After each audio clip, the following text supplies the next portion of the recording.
పొరబాటున చేజారిన తరుణం తిరిగొస్తుందా?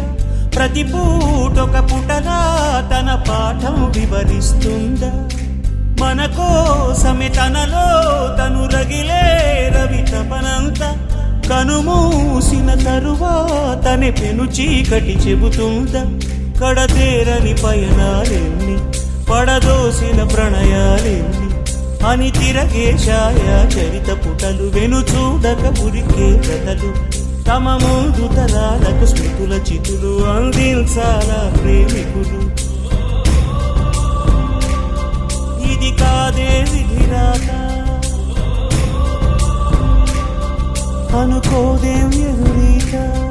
10 నెలలు తనలో నిన్ను మోసిన అమ్మైనా అప్పుడో ఇప్పుడో కననే కలను అంటుందా?